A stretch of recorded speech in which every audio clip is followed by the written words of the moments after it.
तुमने मुझे जलाया, पर मेरा श्राप अभी बाकी है।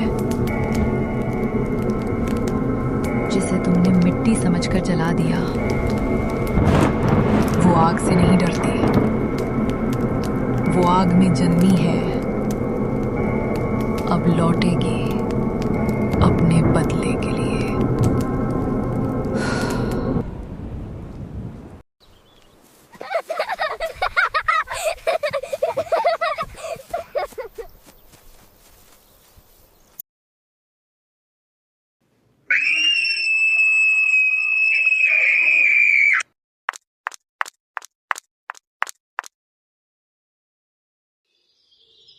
कल रात मैंने मंदिर के पास किसी औरत की परछाई देखी।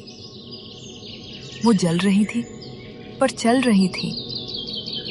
राख फिर से उड़ रही है। ये शुभ नहीं है। काली दादी का श्राप। हमने गलती की थी, वो अब लौट आई है। अब क्या होगा बाबा? इस बार किसकी मौत आई है? कहीं इस बार वो सबको खत्म कर दे। क्या पता बेटा, भगवान जाने कि आगे क्या होने वाला है। सब अपने बच्चों को अपने अपने पास रखो। जिसे उन्होंने खत्म समझा, वो अब हर घर में अपनी मौजूदगी का एहसास दिला रही थी। कुएं से निकलते राख और बाल, बच्चों के खिलौनों का खुद चल पड़ना। लोगों को अब समझ आने लगा था वो राख अब सिर्फ राख नहीं रही। काली दादी लौट आई है और उसका बदला बस शुरू हुआ है।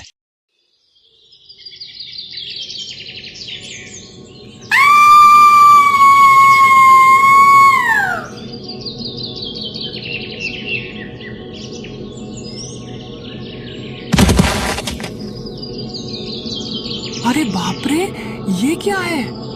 कहा था ना कि वो मरती नहीं है। आ गई ना वो वापस। भागो! अरे गांव वालों, वो फिर से आ गई है। अंधेरा सिर्फ रोशनी की कमी नहीं होता, कभी कभी वो किसी के लौटने की आहट भी देता है। उस रात जब हवा अचानक तेज हुई, गांव के बाहर पीपल का पेड़ कांपा नहीं था। कोई और लौट रहा था। काली दादी की आत्मा अपना पहला ठिकाना ढूंढ रही थी। गांव का एक लड़का अंकित खेत से अपनी गाय ढूंढ के वापस लौट रहा होता है। वो अकेला है, रास्ता सुनसान है। अचानक उसे ऐसा महसूस होता है कि कोई उसके पीछे चल रहा है। कौन है? कौन मेरे पीछे चल रहा है? बाहर आओ, दिखो प्लीज।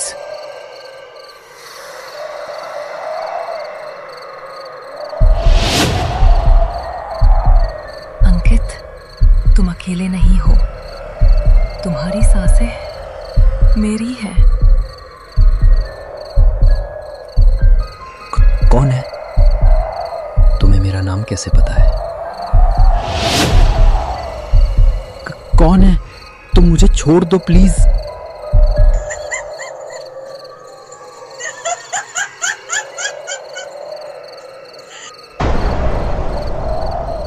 मैं लौट आई हूं।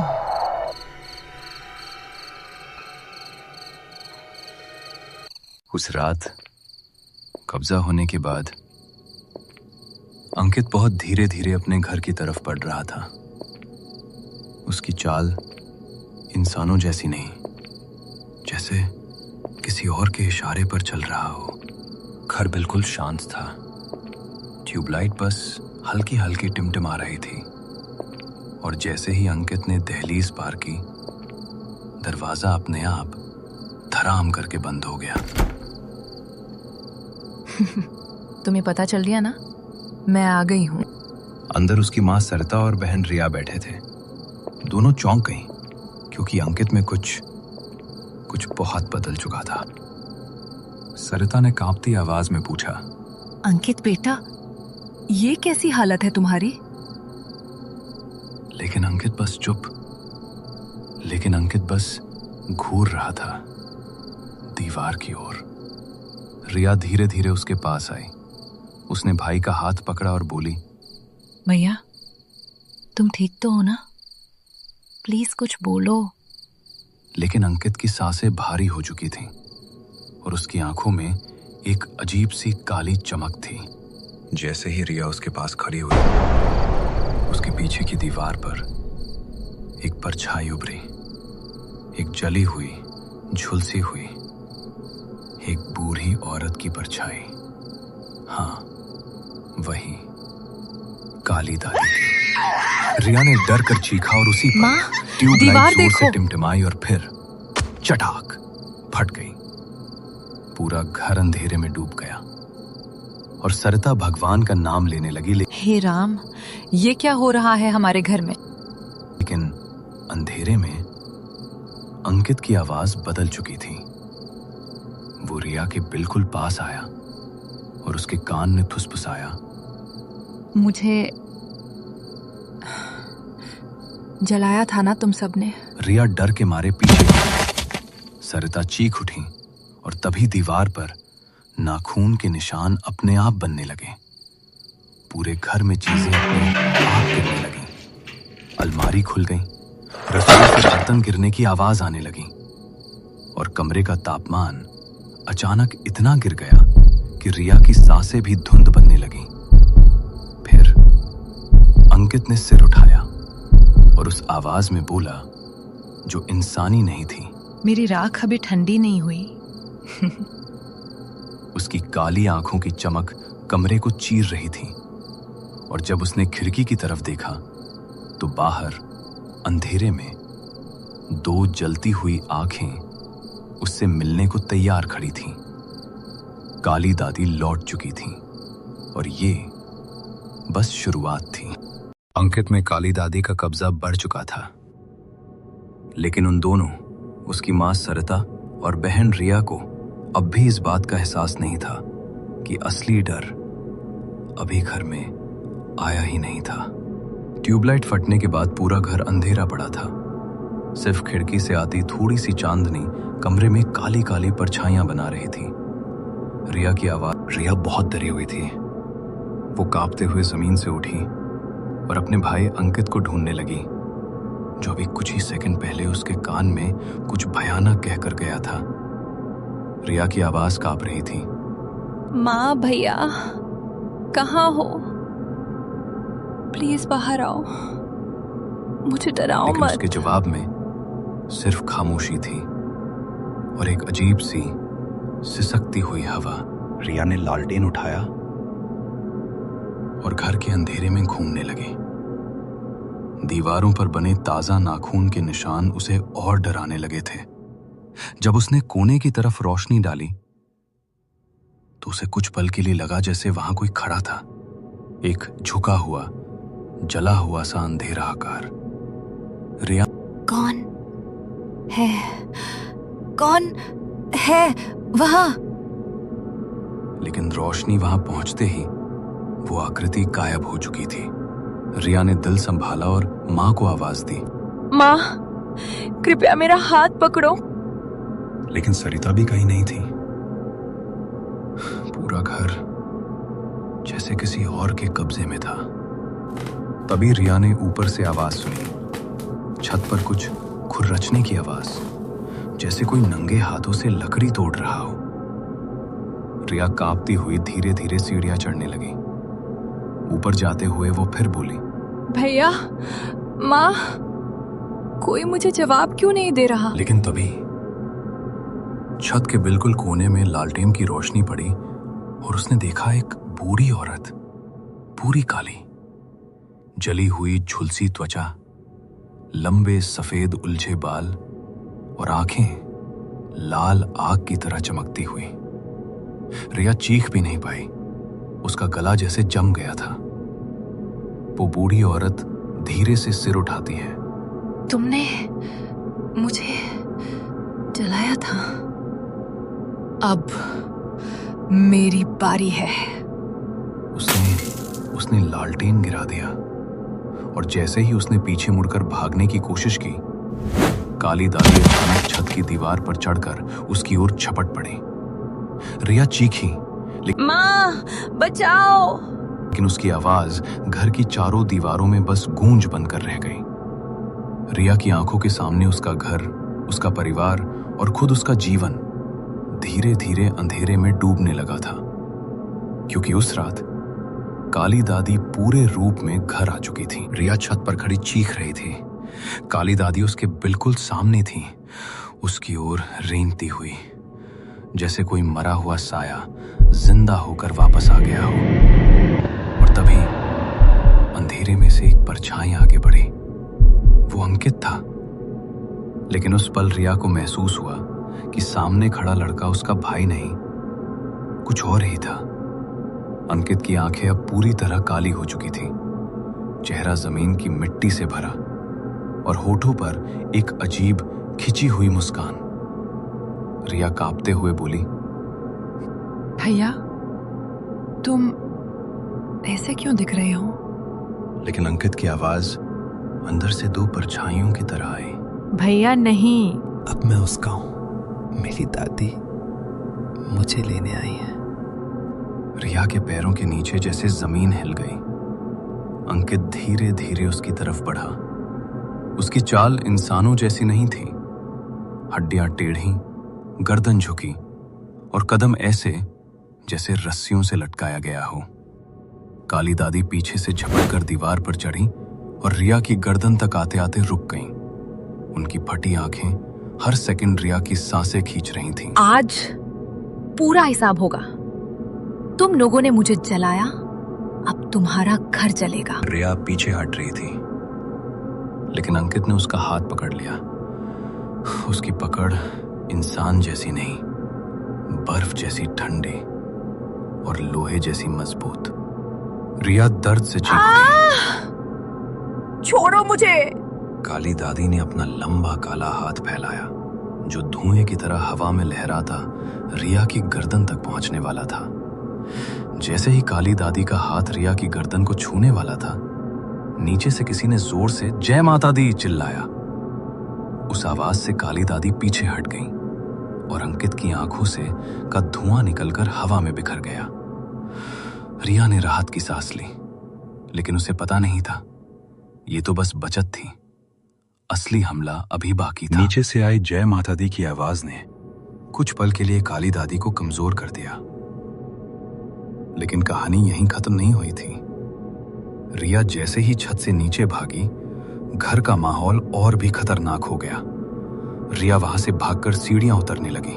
उसी समय लाइट्स फिर से झपकने लगी। हवा अचानक ठंडी।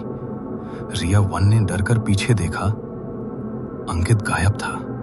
पूरे घर में बस खाली कमरों की सांसें सुनाई दे रही थी। माँ, माँ कहाँ हो? माँ, दादी हमें क्यों मारना चाहती हैं? वो क्या चाहती हैं? माँ, सच बताओ। अचानक कमरे की लाइट टिमटिमाती है और काली दादी की परछाई पीछे दीवार पर उभरती है। तुझसे नहीं, तेरी माँ से बदला लेना था मुझे। माँ, आपने क्या किया था? रिया, सालों पहले दादी ने मुझे घर से निकालना चाहा था, क्योंकि मैं दूसरा बच्चा नहीं चाहती थी। तो मैंने गुस्से में एक रात दादी को मंदिर में धक्का दे दिया था, जहां आग लगी हुई थी। मतलब आपने दादी को, हाँ, मैं ही उनकी मौत की वजह हूं।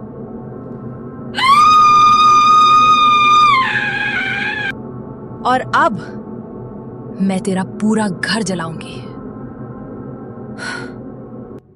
माँ, वो सच में हमें मार देंगी।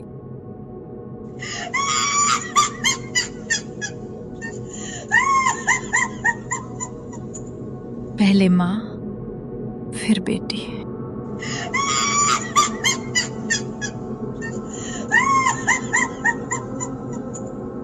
अचानक अंकित भी कमरे में आ जाता है। आंखें फिर से काली। दादी, मैं तैयार हूं। नहीं,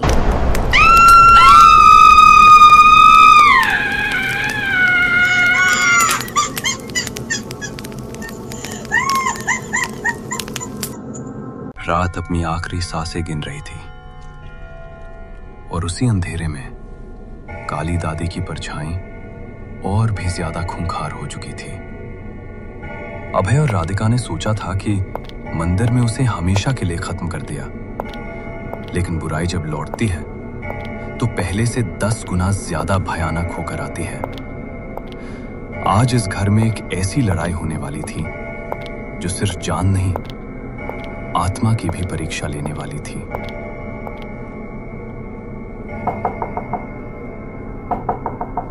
अंकित, दरवाजा खोलो। आवो, मैं तुम्हारा ही इंतजार कर रही थी।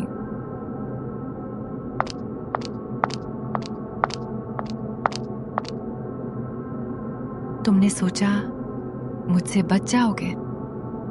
अभय, ये तो मंदिर में जल रही थी ना, फिर? हमारे पीछे क्यों पड़ी है तू? क्या चाहती है? अंकित, ये तुझे क्या हुआ है? और बड़ी माँ और रिया कहाँ है? ये अंकित नहीं है, ये मेरा अगला अंश है। क्या चाहती है तू हमसे? तुम दोनों की रूह। तू चाहे कितनी भी ताकतवर हो, लेकिन अब भागेंगे नहीं। आज यही तुम्हारा हिसाब पूरा होगा। अभय, मंत्र वाला लोटा कहाँ है? यही है, लेकिन अकेला ये इसे रोक नहीं पाएगा। इसे रोकने के लिए उन्हें बुलाना पड़ेगा। तभी बाहर से घंटी जैसी आवाज आती है और दरवाजा अपने आप खुलता है। तेज सफेद रोशनी, पंडित जी हाथ में त्रिशूल और लाल धागा लिए प्रवेश करते हैं। काली दादी उन्हें देखकर और क्रोध में आ जाती हैं। अभी हट जा दुष्ट आत्मा, तेरी मुक्ति का समय आ गया है। तुम मेरा कुछ नहीं बिगाड़ सकते। तेरी शक्ति अधूरी है। यही 2 बच्चे तेरी कमजोरी है। पंडित जी मंत्र पढ़ना शुरू करते हैं। मंत्र उच्चारण से घर की सारी चीजें तेजी से कांपती हैं। काली दादी की परछाई फटने लगती है।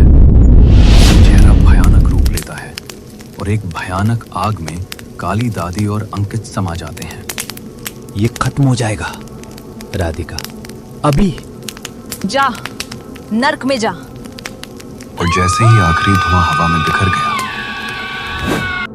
घर में फैला सन्नाटा। कह रहा था कि लड़ाई खत्म हो चुकी है, लेकिन पंडित की बात एक नई दर को जन्म दे गई। बच्चों, याद रखना, काली दादी तो चली गई, लेकिन जिसने उसे जगाया था वो ताकत अभी भी कहीं जिंदा है।